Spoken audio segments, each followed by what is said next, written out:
Hello friends, स्वागत है आप सबका आपका अपना यूट्यूब चैनल अब पढ़ेगा इंडिया में। आज हम लोग इस वीडियो में देखेंगे जो हम लोगों ने 69th बीपीएससी पीटी जो कि 30 सितंबर को शेड्यूल्ड है, उसके लिए हम लोगों ने एक रिवीजन सीरीज स्टार्ट कर रखा है जिसमें डेली फुल लेंथ टेस्ट मतलब 150 इंपॉर्टेंट क्वेश्चंस का जो कि बिल्कुल नए पैटर्न पर आधारित 4 ऑप्शंस के साथ अवेलेबल है, उसका हम लोग प्रैक्टिस करते हैं, रिवीजन करते हैं ताकि आप लोग एग्ज़ाम में अपना अच्छा स्कोर कर पाएँ। तो उसी क्रम में आज हम लोग देखेंगे फाइनल रिवीजन सेट नंबर 3। इससे पहले 2 सेट जो है वो ऑलरेडी अपलोडेड है, अगर आप नहीं देखे हैं तो जाकर प्लेलिस्ट से देख सकते हैं। आगे बढ़ने से पहले एक चीज़ और मैं आप लोगों को बता दूं, लक्ष्य 69th बीपीएससी प्रीलिम्स के नाम से हमारा एक बीपीएससी पेड ग्रुप है जिसमें कि आप लोगों को 99 रुपीज़ पेड करना होगा और उसमें डेली मॉर्निंग में आप लोगों को बिहार स्पेशल, बिहार करंट और current affair, budget, economic survey, इससे रिलेटेड आप लोगों को एमसीक्यूज मिलेगा गूगल फॉर्म्स के रूप में ताकि आप लोग उसको बना पाएँ। और फिर शाम में डेली आप लोगों को 150 क्वेश्चन का एक फुल लेंथ प्रैक्टिस सेट दिया जाएगा जो कि आप उसको बना सकते हैं। तो इस ग्रुप से ऐड होने के लिए आप लोगों को दिए गए नंबर 9472092809 पर बीपीएससी लिखकर व्हाट्सअप करना होगा। इसका अगर आप लोगों को पीडीएफ चाहिए तो पीडीएफ के लिए वीडियो के दिए गए डिस्क्रिप्शन लिंक से जाकर टेलीग्राम ग्रुप ज्वाइन कर सकते हैं या फिर टेलीग्राम में जाकर सर्च कर सकते हैं अब पढ़ेगा इंडिया, वहाँ जो ग्रुप आएगा उसको ज्वाइन कर लीजिए, वहाँ इसका पीडीएफ जो है वो प्रोवाइड करवा दिया गया है। तो चलिए अब बढ़ते हैं अपने क्वेश्चंस की तरफ। आज का जो हमारा पहला क्वेश्चन है वो यह कह रहा है कि भारत के संविधान के निम्नलिखित में से कौन सा अनुच्छेद जो है वो ग्राम पंचायतों के संबंधित से गठित है। ग्राम पंचायतों के संबंधित से जो गठन से संबंधित जो अनुच्छेद है वो है अनुच्छेद 40। अनुच्छेद 40 में ही ग्राम पंचायतों के संगठन का प्रावधान जो है वो किया गया है और उसमें कहा गया है कि राज्य जो है वो ग्राम पंचायतों को संगठित करने के लिए कदम उठाएगा और उन्हें ऐसी शक्तियों और अधिकार प्रदान करेगा जो उसे स्वायत्त शासन की इकाइयों के रूप में कार्य करने के लिए सक्षम बनाने के लिए आवश्यक होगा। तो इस क्वेश्चन का जो सही आंसर होगा वो होगा ऑप्शन नंबर सी यानी कि अनुच्छेद 40। नेक्स्ट है कि निम्नलिखित कथनों पर विचार कीजिए और उपरोक्त में से कौन जो है वो न्यायालय में परिवर्तनीय नहीं है, यह आपको बताना है। मौलिक अधिकार जो है वो न्यायालय में परिवर्तनीय है। राज्य के नीति निर्देशक सिद्धांत भी यहाँ आपसे पूछ रहा है कि कौन न्यायालय में परिवर्तनीय नहीं है, तो मौलिक अधिकार तो परिवर्तनीय है, राज्य के नीति निर्देशक तत्व जो है वो परिवर्तनीय नहीं है, मौलिक कर्तव्य जो है वो भी परिवर्तनीय है। तो इस क्वेश्चन का जो सही आंसर होगा वो होगा ऑप्शन नंबर बी यानी कि इनमें से केवल 2। नेक्स्ट है कि किसी राज्य में नगरपालिका के सीमा क्षेत्र को अधिसूचित करने के लिए निम्नलिखित में से कौन जो है वो सक्षम है, ये आपको बताना है। तो भारतीय संविधान का अनुच्छेद जो आप लोग पढ़े होंगे 243 के घ, इसके तहत यह प्रावधान किया गया है कि किसी राज्य में नगरपालिका के सीमा क्षेत्र को अधिसूचित करने का अधिकार जो है वो उस राज्य के राज्यपाल को है। तो इस क्वेश्चन का सही आंसर होगा वो होगा ऑप्शन नंबर बी यानी कि संबंधित राज्य का राज्यपाल। निम्न संविधान संशोधनों में से किस एक के अंतर्गत दिल्ली राष्ट्रीय राजधानी क्षेत्र बना। तो आप लोगों को याद होगा कौन सा संविधान संशोधन, 69वां संविधान संशोधन 1991 के द्वारा दिल्ली को राष्ट्रीय राजधानी क्षेत्र का दर्जा दिया गया। तो इस क्वेश्चन का जो सही आंसर होगा वो होगा ऑप्शन नंबर बी। केंद्रीय सतर्कता आयोग का गठन जो है वो किस समिति के अनुशंसा पर किया गया। तो केंद्रीय सतर्कता आयोग जो है वो केंद्र सरकार में भ्रष्टाचार रोकने के लिए एक प्रमुख संस्था है जिसकी स्थापना जो है वो 1964 में संथामन समिति के अनुशंसा पर किया गया है। तो इस क्वेश्चन का जो सही आंसर होगा वो होगा option number A. Next question कह रहा है कि निम्नलिखित युग्मों पर विचार कीजिए और दिए गए युग्मों में से कौन सा सही सुमेलित है, यह आपको बताना है। कह रहा है 371 का ए असम, गलत है। 371 का ए जो है वो महाराष्ट्र और गुजरात से संबंधित है, असम से नहीं संबंधित है। 371 का सी मणिपुर, बिल्कुल सही है। 371 का ई नागालैंड, ये गलत है क्योंकि 371 का ई जो है वो आंध्र प्रदेश से संबंधित है ना कि नागालैंड से, और 371 का जो जी है वो बिल्कुल मिजोरम से संबंधित है। आप लोग पढ़े होंगे 53वां संविधान संशोधन 1986। तो यहाँ सही आपसे पूछ रहा है तो दूसरा और चौथा सही है यानी ऑप्शन नंबर बी जो होगा वो आपका सही आंसर होगा। नेक्स्ट क्वेश्चन कह रहा है कि भारतीय संविधान में केंद्र की अवशिष्ट शक्तियों की अवधारणा निम्नलिखित में से किस देश के संविधान से लिया गया है। तो केंद्र की अवशिष्ट शक्तियों की अवधारणा जो है वो कहाँ से लिया गया है? कनाडा से लिया गया है। तो इस क्वेश्चन का जो सही आंसर होगा वो होगा ऑप्शन नंबर बी, यानी कि कनाडा से लिया गया है। नेक्स्ट है कि भारतीय संविधान की छठी अनुसूची में पूर्वोत्तर भारत के किन राज्यों से संबंधित जनजातीय क्षेत्रों के प्रशासन के बारे में उपबंध किया गया है? किसमें? छठी अनुसूची में पूर्वोत्तर भारत के किन राज्यों से पूछ रहा है। तो छठी अनुसूची में किसका किसका है? असम, मेघालय, त्रिपुरा और मिजोरम राज्यों के जनजातीय क्षेत्रों के प्रशासन के संबंध में उपबंध किया गया है। तो इस क्वेश्चन का सही आंसर होगा वो होगा option number B, Assam, Tripura, Mizoram और मेघालय। नेक्स्ट है कि 9वीं अनुसूची के संबंध में निम्नलिखित में से कौन सा कथन सही है, यह आपको बताना है। कह रहा है कि इसमें केंद्रीय और राज्य कानूनों की एक सूची शामिल है जिन्हें मौलिक अधिकारों के उल्लंघन पर अदालत में चुनौती नहीं दी जा सकती है। बिल्कुल सही है। प्रथम संशोधन द्वारा अनुसूची को संविधान का अंग बनाया गया था। ये भी बिल्कुल सही है। प्रथम संविधान संशोधन के द्वारा ही 9वीं अनुसूची जो है वो जोड़ा गया था। अनुसूची के तहत संरक्षित अधिकांश कानून जो है वो कृषि या भूमि के मुद्दों से संबंधित है। तो यह भी सही है। तो इस क्वेश्चन का जो सही आंसर होगा वो होगा ऑप्शन नंबर डी। यहाँ 1, 2 और 3 जो है वो तीनों सही है। नेक्स्ट है कि नियंत्रक एवं महालेखक परीक्षक अपनी रिपोर्ट निम्न में से किसको सौंपता है? तो नियंत्रक एवं महालेखक परीक्षक जो होता है वो अपनी रिपोर्ट किसको सौंपता है? राष्ट्रपति को सौंपता है। तो इस क्वेश्चन का जो सही आंसर होगा वो होगा ऑप्शन नंबर सी, यानी कि राष्ट्रपति को सौंपता है। नियंत्रक एवं महालेखक परीक्षक की बात करते हैं तो इसका विवरण जो है वो अनुच्छेद 148 से लेकर 151 तक किया गया है और इसका जो कार्यकाल होता है वो 6 वर्ष या 65 वर्ष जो भी पहले होता है वो होता है। नेक्स्ट है कि भारतीय संविधान का कौन सा अनुच्छेद जो है वो सांसदों के विशेषाधिकार और शक्तियों से संबंधित है? तो संविधान का अनुच्छेद जो 105 है वो संसद के सदनों और उसके सदस्यों और फिर समितियों की शक्तियां या फिर विशेषाधिकार ये से संबंधित है। तो इस क्वेश्चन का जो सही आंसर होगा वो होगा ऑप्शन नंबर बी, यानी कि अनुच्छेद 105। नेक्स्ट है कि भारत के संविधान के अनुच्छेद 324 का संबंध किससे है? तो भारतीय संविधान का अनुच्छेद 324 का जो संबंध है वो किससे है? निर्वाचन आयोग से है। तो इस क्वेश्चन का सही आंसर होगा वो होगा ऑप्शन नंबर ए, यानी कि निर्वाचन आयोग से है। नेक्स्ट है कि भारत के संविधान के उद्देश्यों में से एक आर्थिक न्याय का उल्लेख किया गया है।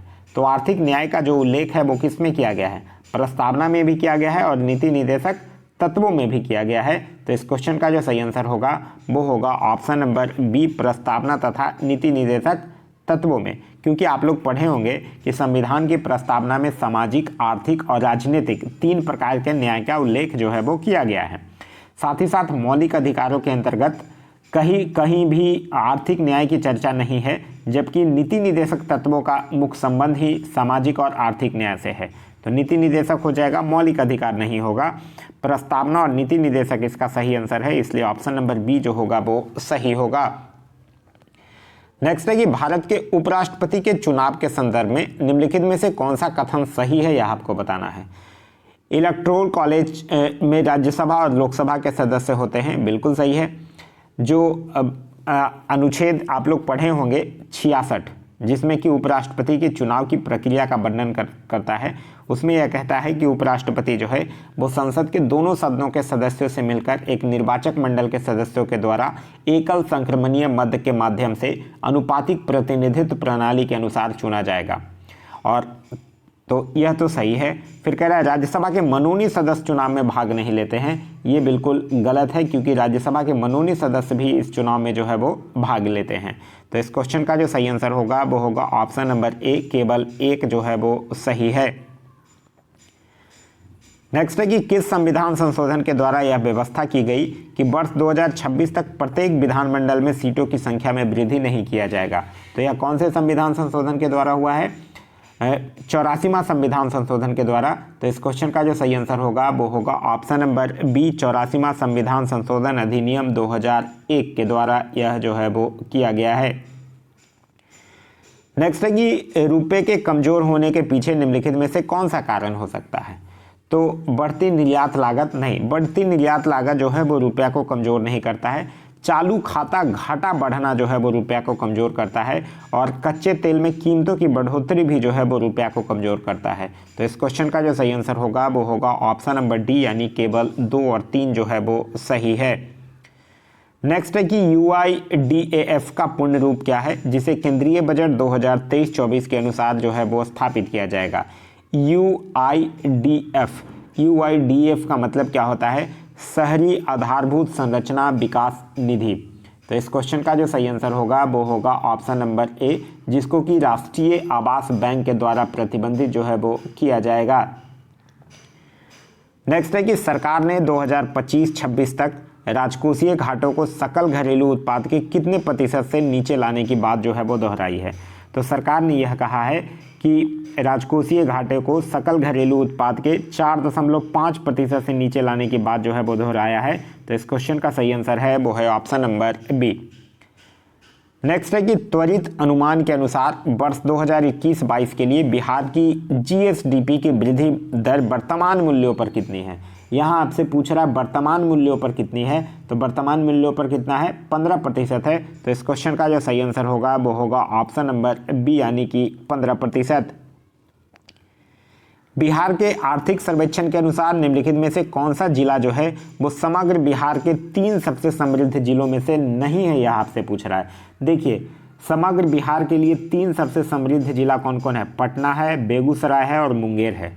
तो पटना, बेगूसराय और मुंगेर को छोड़ दीजिए, मतलब इस क्वेश्चन का जो सही आंसर होगा वो होगा ऑप्शन नंबर डी, यानी कि नालंदा। नेक्स्ट है कि निम्नलिखित में से कौन सा भारतीय रिजर्व यानी RBI का कार्य नहीं है, यह आपसे पूछ रहा है। यह वित्तीय प्रणाली के नियामक और पर्यवेक्षक के रूप में कार्य करता है, बिल्कुल सही है। यह विदेशी मुद्रा का प्रबंधन करता है, यह भी बिल्कुल सही है। रिजर्व बैंक ऑफ इंडिया जो है वो विदेशी मुद्रा का प्रबंधन करता है। यह व्यवसाय को ऋण सुविधा प्रदान करता है और आर्थिक विकास सुनिश्चित करता है। यह व्यवसाय को डायरेक्टली कहीं भी ऋण सुविधा प्रदान नहीं करता है, तो सी जो होगा वो गलत होगा। तो इसलिए ऑप्शन नंबर सी जो है वो सही आंसर है। नेक्स्ट क्वेश्चन है क्वेश्चन नंबर 22। क्वेश्चन नंबर 22 कह रहा है कि भारत में निम्नलिखित में से किसने नगर पालिका वित्त पर रिपोर्ट जारी की। तो नगर पालिका वित्त पर रिपोर्ट किसने जारी किया? भारतीय रिजर्व बैंक ने जारी किया है। तो इस क्वेश्चन का जो सही आंसर होगा वो होगा ऑप्शन नंबर बी, यानी कि भारतीय रिजर्व बैंक। नेक्स्ट है कि निम्नलिखित को मिलाना है आपको। श्वेत क्रांति किससे मैच करेगा? दुग्ध उत्पादन से मैच करेगा। पीली क्रांति जो है वो तिलहन उत्पादन से मैच करेगा। नीली क्रांति जो है वो समुद्री उत्पादन से मैच करेगा। और स्वर्ण क्रांति जो है वो जूट उत्पादन से मैच करेगा। तो सब जो है वो सामने सामने ही लिखा गया है। नेक्स्ट है कि बिहार में 2016 से 2022 तक कुल 1356 किलोमीटर राष्ट्रीय राजमार्ग का निर्माण किया गया। इसमें से अधिकतम विस्तार जो है वो किस जिले में दर्ज किया गया है? तो बिहार में सबसे अधिकतम विस्तार जो है वो समस्तीपुर जिले में है। देखिए, ध्यान रखिएगा, पहले नंबर पर है समस्तीपुर, दूसरे नंबर पे है पटना और तीसरे नंबर पे है पूर्वी चंपारण। क्लियर है? चलिए, तो इस क्वेश्चन का जो सही आंसर होगा वो होगा ऑप्शन नंबर ए, यानी कि समस्तीपुर। नेक्स्ट है कि निम्नलिखित में से कौन सा युग्म जो है वो सही सुमेलित नहीं है, यह आपको बताना है। वैश्विक वित्तीय स्थिरता रिपोर्ट विश्व बैंक यही सुमेलित नहीं है, क्योंकि वैश्विक वित्तीय स्थिरता रिपोर्ट जो है वो IMF के द्वारा यानी अंतर्राष्ट्रीय मुद्रा कोष के द्वारा जारी किया जाता है। तो इस क्वेश्चन का सही आंसर होगा वो होगा ऑप्शन नंबर ए। बाद बाकी वैश्विक सूचना प्रौद्योगिकी रिपोर्ट विश्व आर्थिक मंच सही है। Global money laundering report financial action task force के द्वारा जारी किया जाता है, यह भी सही है। और विश्व ऊर्जा आउटलुक रिपोर्ट जो है वो अंतर्राष्ट्रीय ऊर्जा एजेंसी के द्वारा जारी किया जाता है, यह भी जो है वो बिल्कुल सही है। नेक्स्ट क्वेश्चन है क्वेश्चन नंबर 26। कह रहा है केंद्रीय आर्थिक सर्वेक्षण 2022-23 के अनुसार राष्ट्रीय हरित हाइड्रोजन मिशन कब तक भारत को ऊर्जा के क्षेत्र में आत्मनिर्भर बना देगा। तो ऊर्जा के क्षेत्र में आत्मनिर्भर बनने का लक्ष्य जो है वो कब तक रखा गया है? 2047 तक रखा गया है। तो इस क्वेश्चन का जो सही आंसर होगा वो होगा ऑप्शन नंबर डी, उपरोक्त में से कोई नहीं। केंद्रीय बजट 2023-24 के अनुसार श्री अन्न के उत्पादन में भारत का कौन सा स्थान है? तो श्री अन्न के उत्पादन में भारत का पहला स्थान है, क्योंकि श्री अन्न का सबसे बड़ा उत्पादक और दूसरा सबसे बड़ा निर्यातक जो है वो हमारा प्यारा देश भारत ही है। तो इस क्वेश्चन का जो सही आंसर होगा वो होगा ऑप्शन नंबर ए, यानी कि पहला। बिहार के सरकारी और सरकारी सहायता प्राप्त स्कूलों के सभी छात्रों के विवरण का प्रबंधन करने और शिक्षा से संबंधित संपूर्ण संवितरण प्रक्रिया को सुव्यवस्थित करने के लिए कौन सा पोर्टल लॉन्च किया गया है? तो इसके लिए कौन सा पोर्टल लॉन्च किया गया है? मेधा सॉफ्ट पोर्टल लॉन्च किया गया है। तो इस क्वेश्चन का जो सही आंसर होगा वो होगा ऑप्शन नंबर सी। छठी पंचवर्षीय योजना के दौरान निम्नलिखित में से कौन सा कार्यक्रम शुरू किया गया था? तो छठी पंचवर्षीय योजना कब? 1980 से लेकर 1985 तक। और इस समय क्या किया गया था? एकीकृत ग्रामीण विकास योजना, जिसकी शुरुआत कब की गई थी? 2 अक्टूबर 1980 को। तो इस क्वेश्चन का जो सही आंसर होगा वो होगा ऑप्शन नंबर ए, एकीकृत ग्रामीण विकास योजना। नेक्स्ट है कि न्यूनतम समर्थन मूल्य यानी एमएसपी के बारे में निम्नलिखित कथनों पर विचार कीजिए और इनमें से कौन सा कूट का प्रयोग करके सही उत्तर दीजिए कि इसमें से कौन सा जो है वो सही है। कह रहा है कि ये केवल रबी फसल मौसम के लिए घोषित किए जाते हैं। बिल्कुल गलत है। न्यूनतम समर्थन मूल्य में ऐसा कुछ नहीं है कि सिर्फ और सिर्फ वो रबी फसल के लिए ही किया जाएगा, तो यह तो बिल्कुल गलत है। फिर कह रहा है कि उन्हें वर्ष में एक बार घोषित किया जाता है, यह भी गलत है। फिर कह रहा है कि एमएसपी की घोषणा केंद्र सरकार द्वारा कृषि लागत और मूल्य आयोग की सिफारिशों पर किया जाता है, यह बिल्कुल सही है। तो इस क्वेश्चन का जो सही आंसर होगा, पहला गलत है, दूसरा गलत है, तीसरा सही है, यानी ऑप्शन नंबर सी केवल 3 जो है वो सही है। नेक्स्ट है कि पटना में 1857 के विद्रोह को निम्नलिखित में से किस अंग्रेज अधिकारी ने दबाया था? तो पटना में 1857 का जो विद्रोह हुआ था उसको किसने दबाया था? जो दमन करता था वो कौन था? पटना का कमिश्नर, जिसका नाम था विलियम टेलर। तो इस क्वेश्चन का जो सही आंसर होगा वो होगा ऑप्शन नंबर डी, यानी कि विलियम टेलर। नेक्स्ट है कि निम्नलिखित रचनाओं और उसके लेखक के जोड़ों में से कौन सुमेलित नहीं है, यह आपको बताना है। ब्रिकमांग देवचरित बिल्हन, ये तो सुमेलित है। मुसिक वंश जो है वो मोहम्मद फैजल, ये गलत है। ठीक है, क्योंकि मुसिक वंश की रचना जो है वो 11वीं शताब्दी में किसके द्वारा किया गया था? अतुल के द्वारा किया गया था, तो यह गलत है। राजतरंगिणी कलहन सही है। रामचरित संध्याकर नंदी, यह भी सही है। तो इस क्वेश्चन का जो सही आंसर होगा वो होगा ऑप्शन नंबर बी। नेक्स्ट है कि बलबन ने रक्त और लौह की नीति किसके खिलाफ अपनाई थी? तो बलबन जो था वो रक्त और लौह की नीति जो है वो दरबार में जो विद्रोही अमीरों थे उनके खिलाफ अपनाया था। तो इस क्वेश्चन का जो सही आंसर होगा वो होगा ऑप्शन नंबर बी, नहीं सॉरी, दिल्ली की सीमा तक लूटपाट करने वालों के खिलाफ रक्त और लौह की नीति अपनाया था। तो इस क्वेश्चन का जो सही आंसर होगा वो होगा ऑप्शन नंबर ए।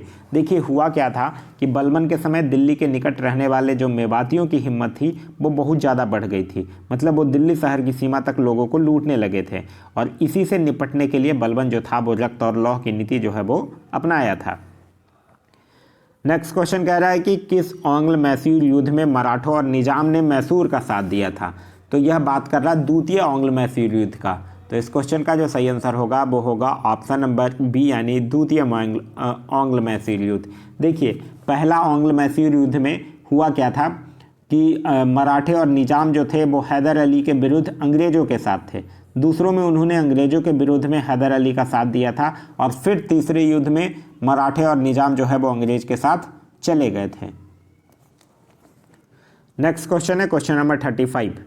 कह रहा है प्रांतों की कांग्रेस मंत्रिमंडलों ने किस कारण से 1939 में सामूहिक रूप से इस्तीफा दे दिया था? तो किस कारण से? क्योंकि विश्व युद्ध में बिना सलाह भारत को शामिल करने के कारण से दे दिया था। तो इस क्वेश्चन का जो सही आंसर होगा वो होगा ऑप्शन नंबर डी। नेक्स्ट है कि महात्मा गांधी और लॉर्ड इरविन के मध्य समझौता कब संपन्न हुआ था? तो महात्मा गांधी और लॉर्ड इरविन के मध्य समझौता जो है वो मार्च 1931 यानी 5 मार्च 1931 को हुआ था। तो इस क्वेश्चन का जो सही आंसर होगा वो होगा ऑप्शन नंबर बी। इसको जो है वो दिल्ली समझौता के नाम से भी जाना जाता है। नेक्स्ट है कि सर्वप्रथम द्विराष्ट्र सिद्धांत की बात निम्न में से किसने की थी? तो सर्वप्रथम मुसलमानों के लिए एक पृथक राष्ट्र का विचार जो है वो सर सैयद अहमद खान ने दिया था। तो इस क्वेश्चन का जो सही आंसर होगा वो होगा ऑप्शन नंबर ए, यानी कि सर सैयद अहमद खान। अच्छा, अगर आपसे पूछते कि सर्वप्रथम पाकिस्तान शब्द को किसने दिया था, तो वो चौधरी रहमत अली ने दिया था। नेक्स्ट क्वेश्चन कह रहा है कि निम्नलिखित में से किस वंश के शासक ने अवंती महाजनपद को मगध साम्राज्य का हिस्सा बना लिया था? अवंती महाजनपद को मगध साम्राज्य का हिस्सा बना लिया था किसने? शिशुनाग वंश ने। तो इस क्वेश्चन का जो सही आंसर होगा वो होगा ऑप्शन नंबर डी यानी कि शिशुनाग वंश। नेक्स्ट है कि बौद्ध संघ में प्रवेश करने वाली प्रथम महिला कौन थी? तो वो थी कौन? प्रजापति गौतमी। तो इस क्वेश्चन का जो सही आंसर होगा वो होगा ऑप्शन नंबर बी यानी प्रजापति गौतमी। अच्छा, अगर आपसे पूछ दे द्वितीय महिला कौन थी, तब द्वितीय महिला थी आम्रपाली, ध्यान रखिएगा। नेक्स्ट है कि अली गौहर ने 1760 ईस्वी में बिहार के किस नगर पर घेरा डाला था? तो 1760 में अली गौहर जो था, मतलब ये अली गौहर किसका नाम था? शाह आलम द्वितीय का। ठीक है, जो अली गौहर था मतलब शाह आलम द्वितीय जो था वो बिहार में मुगल सत्ता की पूर्ण स्थापना के लिए पटना पर घेरा डाला था। तो इस क्वेश्चन का जो सही आंसर होगा वो होगा ऑप्शन नंबर बी यानी कि पटना। नेक्स्ट है कि औपनिवेशिक शासनकाल में भारतीय महिलाओं की दयनीय स्थिति पर पंडिता रमाबाई ने निम्नलिखित में से किस पुस्तक की रचना की थी? तो पंडिता रमाबाई ने the high cast Hindu women की रचना किया था। तो इस क्वेश्चन का जो सही आंसर होगा वो होगा ऑप्शन नंबर ए। नेक्स्ट है कि कौन सा युग्म जो है वो सही सुमेलित है, यह आपको बताना है। दिल्ली दरबार का आयोजन लॉर्ड लिटन, बिल्कुल सही सुमेलित है। इंडियन रेलवे की शुरुआत लॉर्ड चैम्सफोर्ड, गलत है, ये लॉर्ड डलहौजी होना चाहिए था यहाँ पे। फिर उसके बाद कह रहा सती प्रथा का उन्मूलन, सती प्रथा का उन्मूलन लॉर्ड नॉर्थब्रुक, नहीं, यहाँ लॉर्ड विलियम बेंटिक होना चाहिए सती प्रथा का उन्मूलन। और कब? 1829 में। फिर है भारत का द्वितीय जनगणना लॉर्ड रिपन, नहीं, भारत का द्वितीय जनगणना जो है वो लैंसडाउन के समय 1891 में हुआ था, तो ये लॉर्ड रिपन भी गलत है। तो यहाँ सही है, दिल्ली दरबार का आयोजन लॉर्ड लिटन के समय में हुआ था। तो इस क्वेश्चन का सही आंसर होगा वो होगा ऑप्शन नंबर ए। नेक्स्ट है कि साम्राज्यवाद एवं सैन्यवाद पूंजीवाद की जुड़वा संतानें हैं, यह कथन निम्न में से किसका है? तो यह कथन जो है वो लाला लाजपत राय के का है। तो इस क्वेश्चन का सही आंसर होगा वो होगा option number B Lala Lajpat Rai. Lala Lajpat Rai से याद रखिएगा ये all India trade union Congress के प्रथम अध्यक्ष भी थे। नेक्स्ट क्वेश्चन है कि भारतीय राष्ट्रीय कांग्रेस के निम्नलिखित पूर्ववर्ती सार्वजनिक संघों में से कौन सा उनके स्थापना वर्ष के साथ सही ढंग से मेल नहीं खाता है? लैंड्सहोल्ड सोसाइटी 1837, बिल्कुल सही है। बंगाल ब्रिटिश इंडियन सोसाइटी 1843, यह भी सही है। फिर है ब्रिटिश इंडिया एसोसिएशन 1852, ये गलत है क्योंकि ब्रिटिश इंडिया एसोसिएशन 1852 में नहीं हुआ था। मद्रास नेटिव एसोसिएशन 1852, ये बिल्कुल सही है। क्लियर है? बंगाल ब्रिटिश इंडियन सोसाइटी की स्थापना कब की गई थी? 1843 में बंगाल ब्रिटिश का किया गया था। और ब्रिटिश इंडिया एसोसिएशन बनाने के लिए फिर ये दोनों संगठनों का विलय हो गया था और फिर 1851 में जाकर यह बना था, न कि 1852 में। नेक्स्ट है कि दिल्ली सल्तनत के अधीन एकता प्रणाली के संबंध में असत्य कथन का चयन कीजिए। कह रहा है एकता एक क्षेत्रीय अनुदान था, बिल्कुल सही है। एकता धारक को मुक्ति कहा जाता था, यह भी सही है। राज्य की सेवा के बदले अधिकारियों को एकता भूमि दी जाती थी, यह भी सही है। मुक्ति एकता की आय का स्वामी होता था, यह गलत है।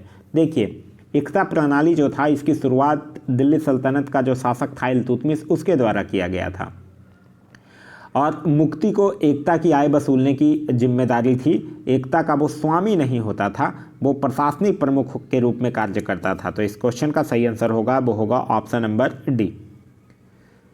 नेक्स्ट है कि कांग्रेस सोशलिस्ट पार्टी की स्थापना कहाँ हुई थी? तो कांग्रेस सोशलिस्ट पार्टी की स्थापना हुई थी 1934 में। कहाँ हुई थी? पटना में हुई थी। इसके अध्यक्ष थे आचार्य नारायण देव और महासचिव थे जयप्रकाश नारायण। तो इस क्वेश्चन का जो सही आंसर होगा वो होगा ऑप्शन नंबर बी यानी कि पटना में। नेक्स्ट है कि पूना समझौता पर इन दो नेताओं ने हस्ताक्षर किए थे। तो पूना समझौता पर किसने हस्ताक्षर किया था? डॉक्टर भीमराव अंबेडकर और मदन मोहन मालवीय के द्वारा हस्ताक्षर किया गया था। और तो इस क्वेश्चन का जो सही आंसर होगा वो होगा ऑप्शन नंबर सी यानी बी आर अम्बेडकर और मदन मोहन मालवीय ने। नेक्स्ट है कि मौर्य काल में प्राच्य पूर्वी प्रदेश की राजधानी निम्नलिखित में से कहाँ थी? तो मौर्य काल में प्राच्य एवं पूर्वी प्रदेश की राजधानी जो थी वो कहाँ थी? पाटलिपुत्र थी। तो इस क्वेश्चन का जो सही आंसर होगा वो होगा ऑप्शन नंबर बी पाटलिपुत्र। अच्छा बताइए, तक्षशिला कहाँ की राजधानी थी? उत्तरापथ की राजधानी तक्षशिला थी। तोसली कहाँ की राजधानी थी? तो कलिंग की राजधानी थी। उज्जैनी कहाँ की राजधानी थी? तो अवंती की राजधानी थी। क्लियर हो गया? चलिए नेक्स्ट क्वेश्चन कह रहा है कि प्रथम जैन संगति सभा की अध्यक्षता किसने किया था? देखिए प्रथम जैन संगति की अध्यक्षता जो है वो किसके द्वारा किया गया था? हुआ कहाँ था प्रथम जैन संगति? पाटलिपुत्र में हुआ था। और किसके द्वारा किया गया था? स्थूलभद्र की अध्यक्षता में हुआ था। तो इस क्वेश्चन का जो सही आंसर होगा वो होगा ऑप्शन नंबर ए यानी स्थूलभद्र। नेक्स्ट है बाजार नियंत्रण की नीति के लिए प्रसिद्ध दिल्ली सल्तनत का सुल्तान कौन सा है? तो बाजार नियंत्रण कौन किया था? अलाउद्दीन खिलजी किया था। आप लोग पढ़े होंगे अलाउद्दीन खिलजी ही था जो कहा था कि जो कम वजन तौलेगा उसके शरीर से उतना मांस क्या कर लेना चाहिए? निकाल लेना चाहिए। तो इस क्वेश्चन का जो सही आंसर होगा वो होगा option number C Alauddin Khilji. Alauddin Khilji जो था वो भू राजस्व की दर को 50% कर दिया था। अलाउद्दीन खिलजी जो था वो दीवाने मुस्तखराज विभाग की भी स्थापना की थी। अलाउद्दीन खिलजी जो था वो चराई कर, घर कर मतलब घर पे टैक्स, झोपड़ी पर जो टैक्स लगता था वो लगाया था। नेक्स्ट क्वेश्चन कह रहा है कि दक्कन के वायसराय का खिताब प्राप्त हुआ था। तो दक्कन के वायसराय के खिताब जो प्राप्त हुआ था वो निजाम उल मुल्क आसफ जाह को प्राप्त हुआ था। तो इस क्वेश्चन का जो सही आंसर होगा वो होगा ऑप्शन नंबर डी। और यही निजाम उल मुल्क जो था वो 1724 ईस्वी में हैदराबाद राज्य की स्थापना किया था। नेक्स्ट क्वेश्चन है कि निम्नलिखित में से किसने भारतीय संघ की स्थापना की जो कांग्रेस पूर्व राष्ट्रवादी संगठनों में सबसे महत्वपूर्ण था? तो कांग्रेस पूर्व राष्ट्रवादी संगठनों में सबसे महत्वपूर्ण कौन था? कि भारतीय संघ की स्थापना किसने की आपसे पूछ रहा है। देखिए कांग्रेस पूर्व जो राष्ट्रवादी संगठनों में जो सबसे महत्वपूर्ण था कलकत्ता इंडियन एसोसिएशन। तो सुरेंद्र नाथ बनर्जी और आनंद मोहन बोस के द्वारा इंडियन एसोसिएशन की स्थापना किया था। और फिर इंडियन एसोसिएशन ने अपने सामने राजनीतिक सवालों पर देश में एक मजबूत जनमत बनाने और आम राजनीतिक कार्यक्रम पर भारतीय लोगों के एकीकरण के उद्देश्य निर्धारित किया था। तो इस क्वेश्चन का जो सही आंसर होगा वो होगा ऑप्शन नंबर डी उपरोक्त में से एक से अधिक। सुरेंद्र नाथ बनर्जी भी और आनंद मोहन बोस भी, ये दोनों मिलकर ही इंडियन एसोसिएशन की स्थापना जो है वो किए थे।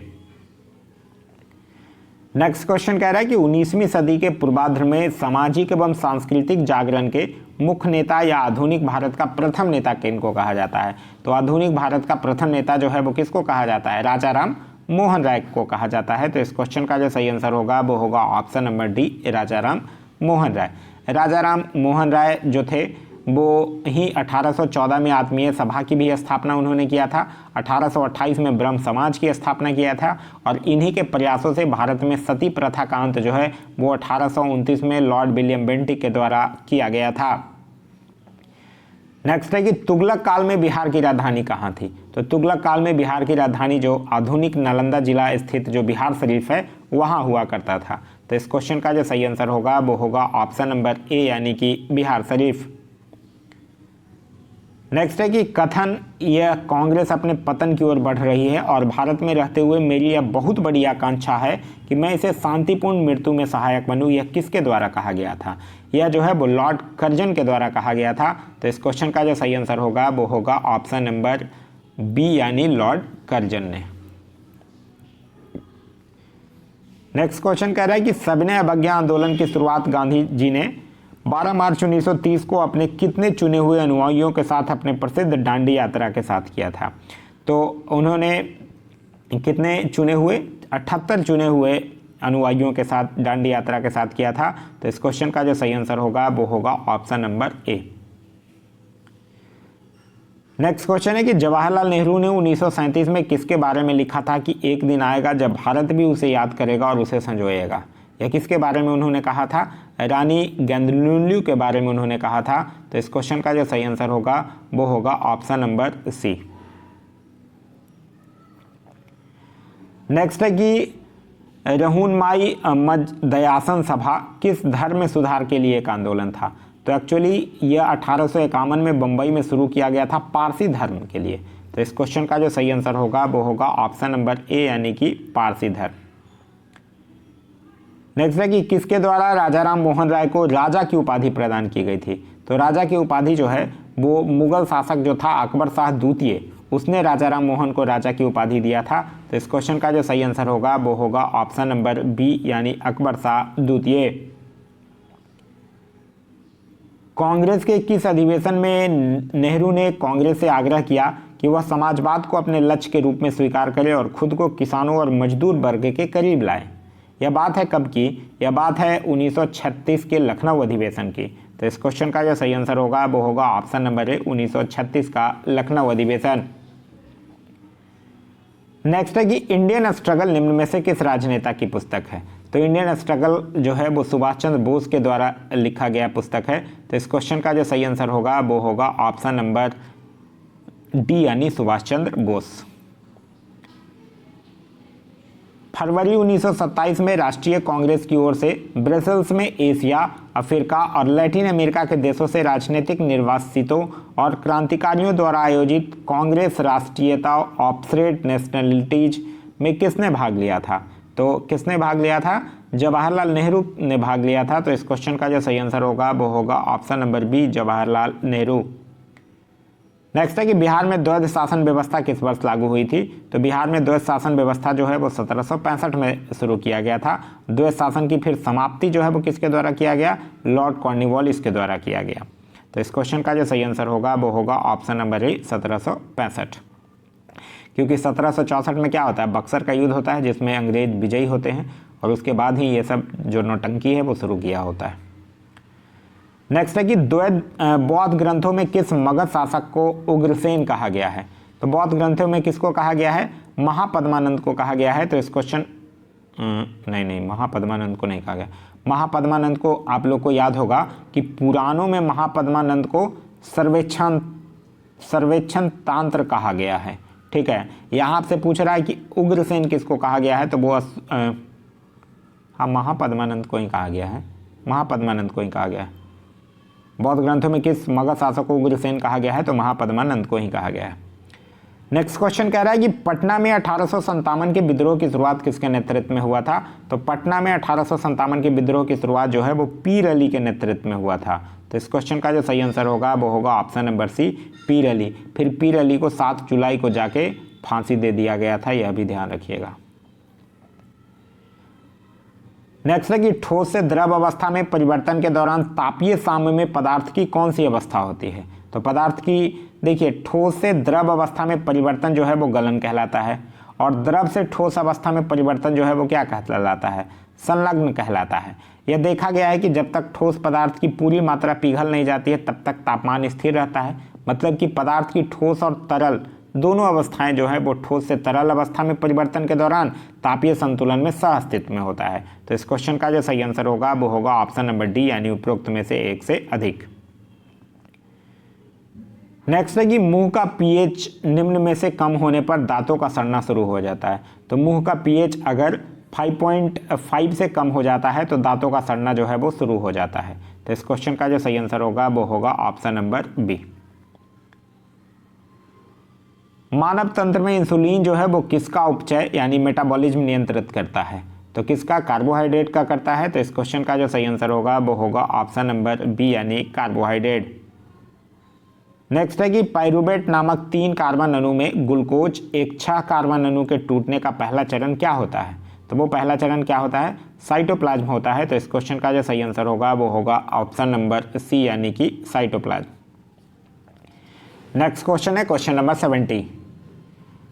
क्वेश्चन नंबर 70 कह रहा है कि रक्त में एक द्रव माध्यम होता है जिसे प्लाज्मा कहा जाता है, जिसमें कोशिकाएं जो हैं वो निलंबित रहती है। प्लाज्मा निम्नलिखित में से किसका परिवहन करता है? तो प्लाज्मा किसका? देखिए प्लाज्मा जो होता है वो भोजन, कार्बन डाइऑक्साइड और नाइट्रोजन युक्त कचरे को घुलित रूप में ले जाता है। ठीक है, तो इस क्वेश्चन का जो सही आंसर होगा वो होगा ऑप्शन नंबर डी उपयुक्त में से कोई नहीं, एक से अधिक। नेक्स्ट है मायोपिया से संबंधित निम्नलिखित में से कौन सा कथन सही नहीं है, यह आपको बताना है। मायोपिया वाले व्यक्ति का दूर बिंदु अनंत से अधिक निकट होता है, बिल्कुल सही है। दूर की वस्तु का प्रतिबिंब जो है वो रेटिना के सामने बनता है, यह भी सही है। नेत्र गोलक के संकुचन के कारण यह दोष उत्पन्न होता है, ये तो गलत है। तो इस क्वेश्चन का जो सही आंसर होगा एक्चुअली ये नेत्र गोलक के बढ़ाव के कारण उत्पन्न होता है। तो इस क्वेश्चन का जो सही आंसर होगा वो होगा ऑप्शन नंबर सी जो है वो गलत है। किसी चालक का प्रतिरोध उसके प्रारंभिक मान का आधा हो जाता है, ऐसा करने पर चालक में ताप प्रभाव बन जाएगा। तो ऐसा करने पर चालक में जो ताप प्रभाव है वो डबल हो जाएगा। तो इस क्वेश्चन का सही आंसर होगा वो होगा ऑप्शन नंबर डी। निम्नलिखित में से किस कशेरुकी समूह में हृदय ऑक्सीजन जनित रक्त को शरीर के विभिन्न भागों में पंप नहीं करता है? तो किस कशेरुकी समूह में? केवल उभयचर में। तो इस क्वेश्चन का जो सही आंसर होगा वो होगा ऑप्शन नंबर सी, यानी केवल उभयचर में। नेक्स्ट है कि पाचन तंत्र में भोजन के साथ मिश्रित होने वाला पहला एंजाइम कौन सा है?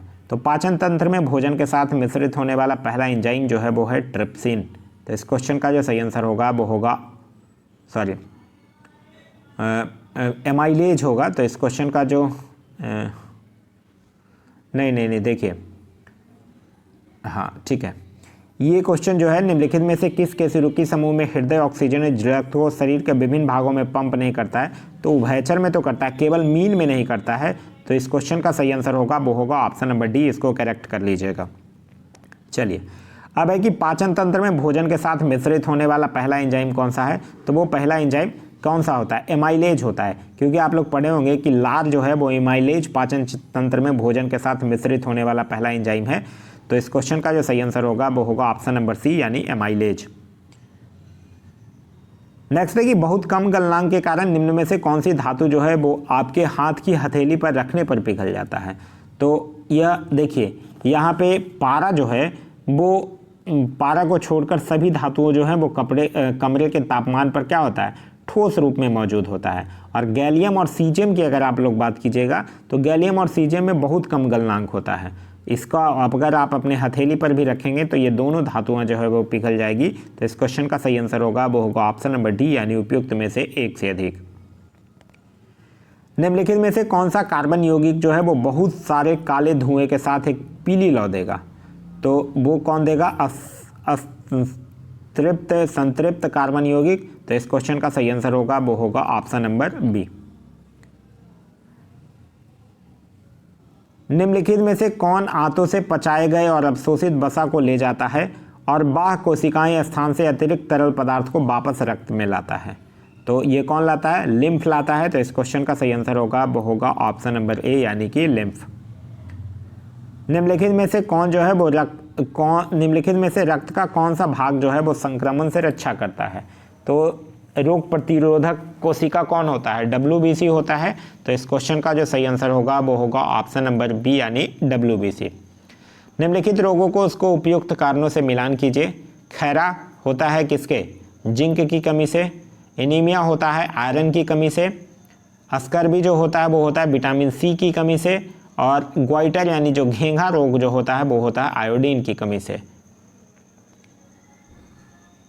नेक्स्ट है कि उत्तक शरीर में एक विशेष कार्य करने के लिए विशेष प्रकार की कोशिकाओं का एक समूह है, इसलिए एक बहु कोशिकाएं जीव में उत्तकों की उपस्थिति सुनिश्चित करती है। तो एक बहु कोशिकाएं जीव में उत्तकों की उपस्थिति यह सुनिश्चित करती है कि उसके श्रम का विभाजन है। तो इस क्वेश्चन का जो सही आंसर होगा वो होगा ऑप्शन नंबर बी। नेक्स्ट है कि निम्नलिखित में से किसमें प्रकाश का वेग जो है वो न्यूनतम होगा? तो प्रकाश का वेग जो है वो कांच में न्यूनतम होगा। तो इस क्वेश्चन का जो सही आंसर होगा वो होगा ऑप्शन नंबर ए, क्योंकि प्रकाश का वेग जो है वो किसी माध्यम में उसके अपरिवर्तनांक पर निर्भर करता है।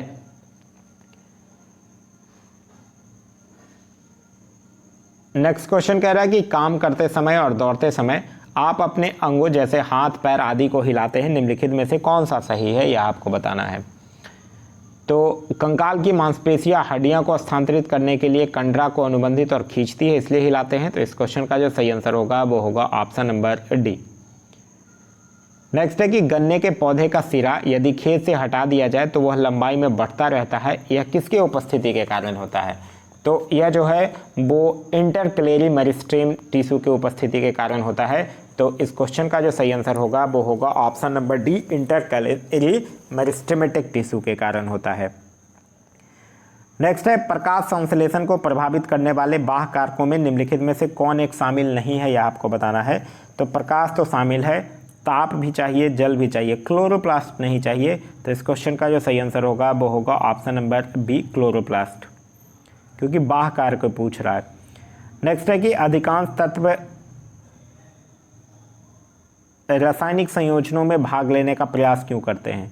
तो अधिकांश तत्व जो है अधिक इलेक्ट्रॉन प्राप्त करने के लिए नहीं, अक्रिय गैस विन्यास प्राप्त करने के लिए, ये सही है। अपना अष्टक पूरा करने के लिए, नहीं, अपने आंतरिक कवच को पूरा करने के लिए, ये सही है। तो इस क्वेश्चन का जो सही आंसर होगा वो होगा ऑप्शन नंबर बी, नहीं, अपना अक्रिय गैस विन्यास प्राप्त करने के लिए और अपना अष्टक पूरा करने के लिए। तो इस क्वेश्चन का सही आंसर होगा वो होगा ऑप्शन नंबर बी, केवल 2 और 3। नेक्स्ट है कि मानव शरीर में विटामिन ए कहाँ संचित होता है। तो मानव शरीर में यकृत में विटामिन ए जो होता है वो जमा होता है, जिसका रासायनिक नाम रेटिनॉल है, जिसकी कमी से रतौंधी रोग होता है। तो इस क्वेश्चन का जो सही आंसर होगा वो होगा ऑप्शन नंबर ए, यानी कि यकृत। हमारे शरीर में पेशाब का सही रास्ता चुने। हमारे शरीर में पेशाब का अगर सही रास्ता चुनिएगा तो किडनी, यूरेटर, यूरेटनी ब्लैडर और यूरेथ्रा। तो इस क्वेश्चन का जो सही आंसर होगा वो होगा ऑप्शन नंबर सी। नेक्स्ट है कि गतिमान पिंड के लिए निम्नलिखित में से कौन कभी कभी शून्य हो सकता है। तो गतिमान पिंड के लिए कौन कभी कभी शून्य हो सकता है, आपसे पूछ रहा है।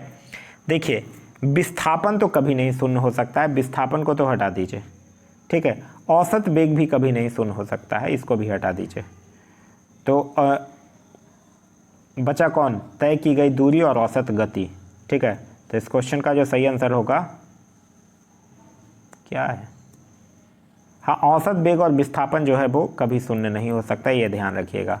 तो तय की गई दूरी और औसत गति जो है वो शून्य हो सकता है, ऑप्शन में नहीं है, 2 और 3 होना चाहिए। नेक्स्ट है कि कृत्रिम उपग्रह पृथ्वी से सुस्पष्टता से ट्रैक किया जा सकता है। तो कृत्रिम उपग्रह जो है वो पृथ्वी से डॉपलर ट्रैकिंग द्वारा सुस्पष्टता से ट्रैक किया जा सकता है। तो इस क्वेश्चन का जो सही आंसर होगा वो होगा ऑप्शन नंबर ए, डॉपलर प्रभाव के द्वारा। नेक्स्ट है कि जब एक बर्नर द्वारा लगातार उबलते पानी में गर्मी की आपूर्ति की जाती है तो बाष्पीकरण के दौरान पानी का तापमान क्या होता है। तो बाष्पीकरण के दौरान पानी का तापमान जो है वो बिल्कुल नहीं बढ़ता है। तो इस क्वेश्चन का सही आंसर होगा वो होगा ऑप्शन नंबर डी।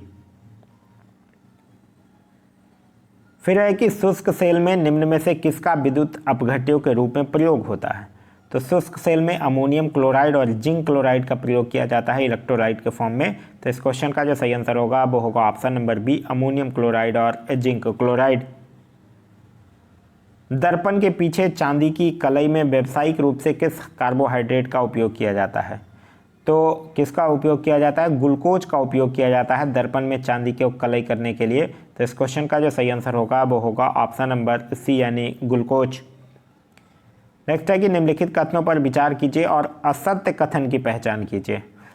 कह रहा है कि रक्त में उपस्थित प्लेटलेट्स जो है वो थ्रोम्बोप्लास्टिन नामक पदार्थ स्रावित करता है, बिल्कुल सही है। फाइब्रिनोजेन प्लाज्मा में उपस्थित होता है, यह भी सही है। फाइब्रिनोजेन रक्त का थक्का बनाने में सहायता करता है, यह भी सही है। फाइब्रिनोजेन रहित प्लाज्मा को थ्रोम्बिन कहा जाता है, ये जो है वो गलत है। तो इस क्वेश्चन का जो सही आंसर होगा वो होगा ऑप्शन नंबर डी। तापमान बढ़ने पर निम्नलिखित में से कौन सी घटना का सेट जो है वो बढ़ेगा। तो तापमान बढ़ने पर प्रसार, बाष्पीकरण और गैस। देखिए, तापमान के वृद्धि के साथ क्या होगा, बाष्पीकरण तो बढ़ेगा, ठीक है। उसके बाद बाष्पीकरण बढ़ेगा क्योंकि अधिक अणु वाष्प में परिवर्तित होने के लिए गतिज ऊर्जा प्राप्त करेगा। और जैसे जैसे हम तापमान बढ़ाते हैं, कणों की गतिज ऊर्जा में वृद्धि के कारण विसरण भी जो है वो तेज होता है, ठीक है।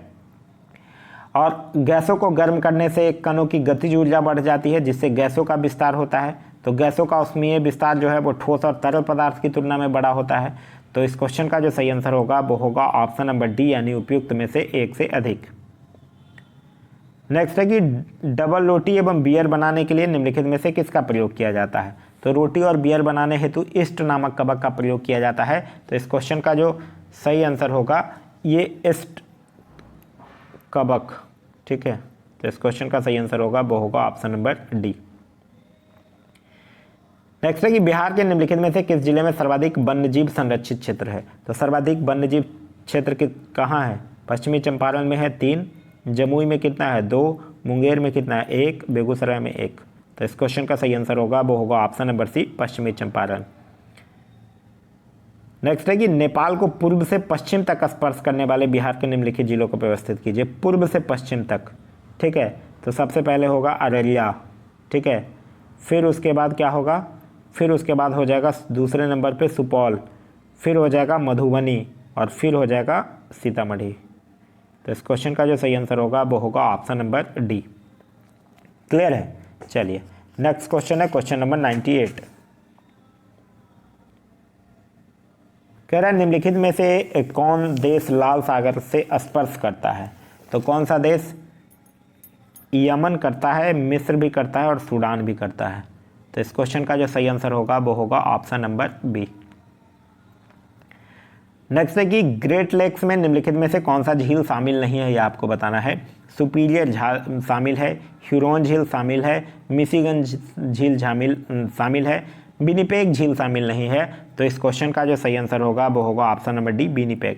देखिए आप लोग पढ़े होंगे कि ग्रेट लेक्स जो है वो 5 झीलों का सम्मिलित रूप है। वो 5 झील कौन कौन है? सुपीरियर झील, ह्यूरन झील, मिशिगन झील, इरी झील और ओंटारियो झील है। विनिपेग झील नहीं है। तो इस क्वेश्चन का जो सही आंसर होगा वो होगा ऑप्शन नंबर डी। नेक्स्ट है कि बिहार के कितने जिले जो है वो भूकंपीय क्षेत्र 5 में आते हैं? तो बिहार के कितने जिले आते हैं? 8 जिला आता है। तो इस क्वेश्चन का जो सही आंसर होगा वो होगा ऑप्शन नंबर सी यानी 8।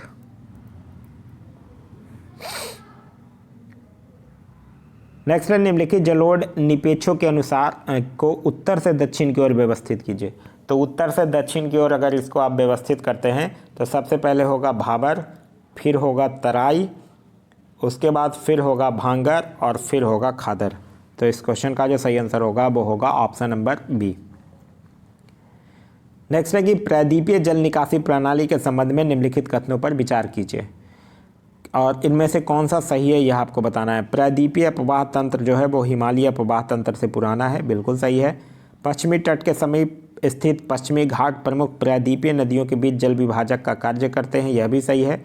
नर्मदा और ताप्ती नदियां पूर्व से पश्चिम की ओर बहती है, यह भी सही है। तो इस क्वेश्चन का जो सही आंसर होगा वो होगा ऑप्शन नंबर डी, 1, 2 और 3 तीनों सही है। दक्षिण बिहार के मैदान की कौन सी नदी 2 नदियों के संगम से बनती है? तो कौन सी नदी बनती है? फल्गु नदी बनती है। तो इस क्वेश्चन का जो सही आंसर होगा वो होगा option number B, Falgu. Falgu नदी जो है वो हिंदुओं की सबसे पवित्र नदियों में से एक है, जो लीलाजन जिसे कि निरंजन या फिर नीलाजन भी कहा जाता है, और मोहना नदी, यह दोनों नदी के संगम से बनती है। नेक्स्ट है कि समताप मंडल में 20 किलोमीटर ऊंचाई के बाद तापमान में अचानक वृद्धि होने लगती है, जिसका कारण क्या है? तो जिसका कारण क्या है? ओजोन गैस की उपस्थिति है। तो इस क्वेश्चन का सही आंसर होगा वो होगा option number A, ozone gas की उपस्थिति। कश्मीर हिमालय या पंजाब हिमालय का विस्तार किन 2 नदियों के बीच में है? तो यह सिंधु और सतलज के बीच में है। तो इस क्वेश्चन का सही आंसर होगा वो होगा ऑप्शन नंबर ए यानी सिंधु और सतलज के बीच है। बिहार में द्वितीय सर्वाधिक वन क्षेत्र वाला जिला कौन है? तो द्वितीय सर्वाधिक वन क्षेत्र वाला अगर पहला आपसे पूछ ले तो पहले नंबर पे है कैमूर, दूसरा आपसे पूछ रहा है तो दूसरा हो जाएगा पश्चिमी चंपारण। तो इस क्वेश्चन का सही आंसर होगा वो होगा ऑप्शन नंबर सी। नेक्स्ट है कि ग्रेट विक्टोरियन मरुस्थल कहाँ स्थित है? तो ग्रेट विक्टोरियन जो है वो कहाँ स्थित है? ऑस्ट्रेलिया में स्थित है। तो इस क्वेश्चन का जो सही आंसर होगा वो होगा ऑप्शन नंबर बी, ऑस्ट्रेलिया। सहारा मरुस्थल में चलने वाली गर्म हवा को मिस्र में किस नाम से जाना जाता है? तो मिस्र में उसको खमसीन के नाम से जाना जाता है। तो इस क्वेश्चन का सही आंसर होगा वो होगा ऑप्शन नंबर सी। निम्नलिखित में से बिहार के किस जिले में लाल मिट्टी जो है वो पाई जाती है? मतलब अच्छा ताल मिट्टी है यहाँ पूछ रहा है। ताल का मतलब होता है लंबी मिट्टी का विस्तार जो है वो गंगा के दक्षिणी तट की सहायता से होता है।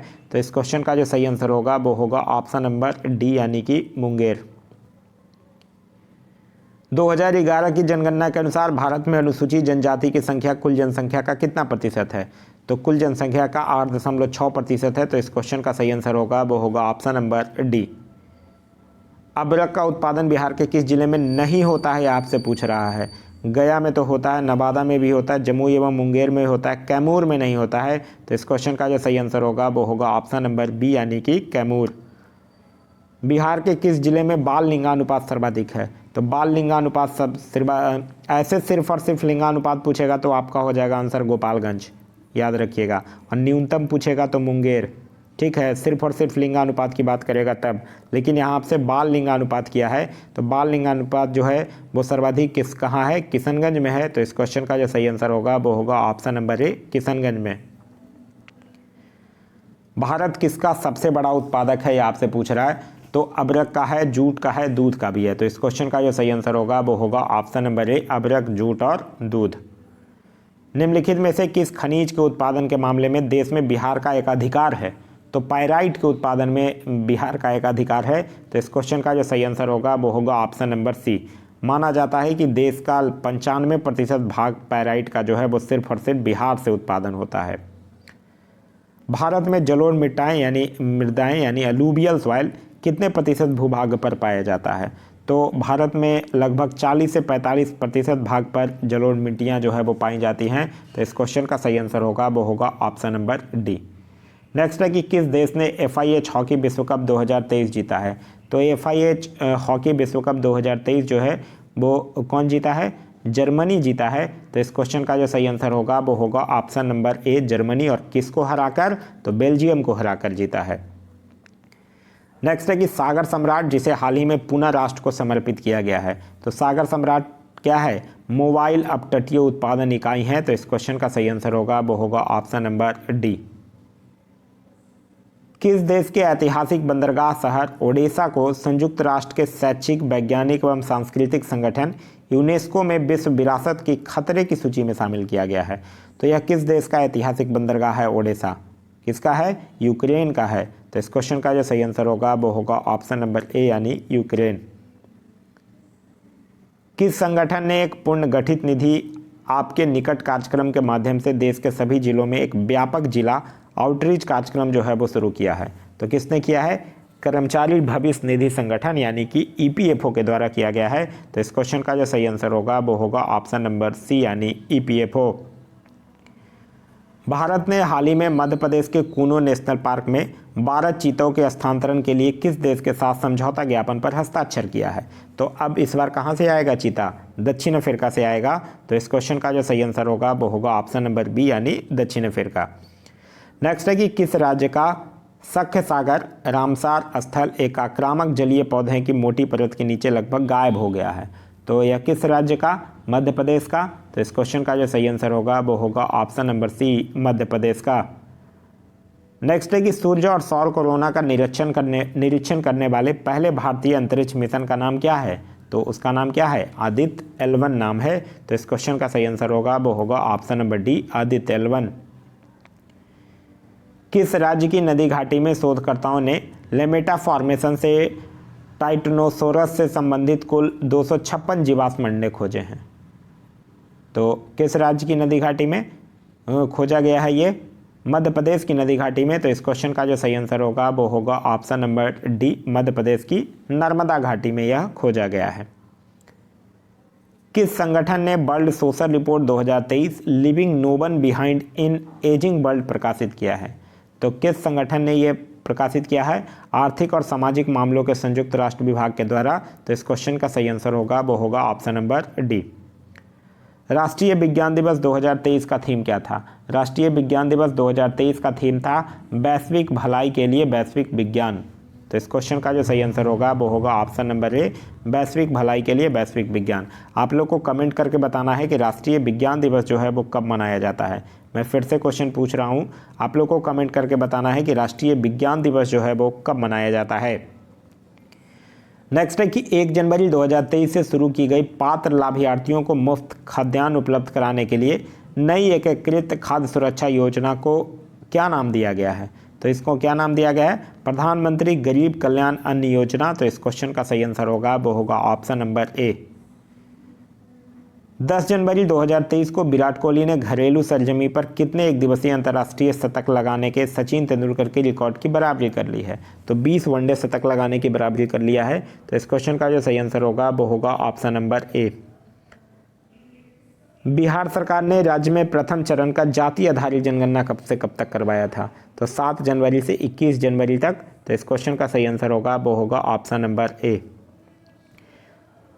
पूर्व केंद्रीय मंत्री शरद यादव का हाल ही में निधन हो गया। उन्होंने कितने राज्यों से लोकसभा चुनाव जीता है? तो शरद यादव जो थे वो 3 राज्यों से लोकसभा चुनाव जीते थे। 2 बार मध्य प्रदेश के जबलपुर से और 1 बार उत्तर प्रदेश के बदायूं से और 4 बार बिहार के मधेपुरा से। तो इस क्वेश्चन का जो सही आंसर होगा वो होगा ऑप्शन नंबर सी यानी कि 3 राज्यों से। नेक्स्ट है कि पुलिस पब्लिक अनुपात में बिहार का भारत में कौन सा स्थान है। तो पुलिस पब्लिक अनुपात रेशियो में भारत में बिहार का जो स्थान है वो कौन सा है, 12वां स्थान पर है। तो इस क्वेश्चन का सही आंसर होगा वो होगा ऑप्शन नंबर ए।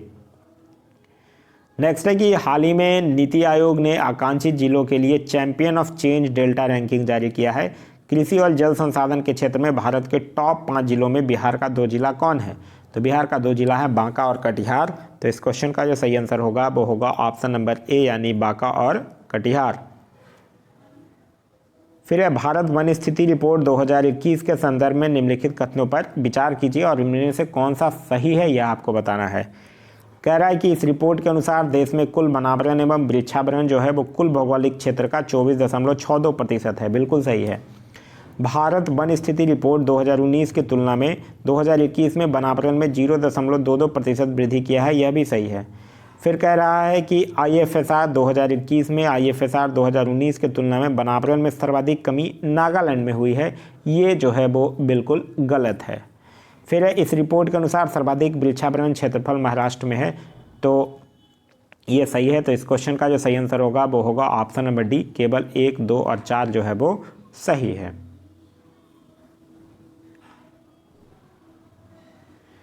आगे है कि भारत में किस INS द्वारा अरब सागर में सबसे गहरा बचाव नियंत्रण किया गया है। तो यह किया गया INS निरीक्षक के द्वारा। तो इस क्वेश्चन का सही आंसर होगा वो होगा ऑप्शन नंबर डी।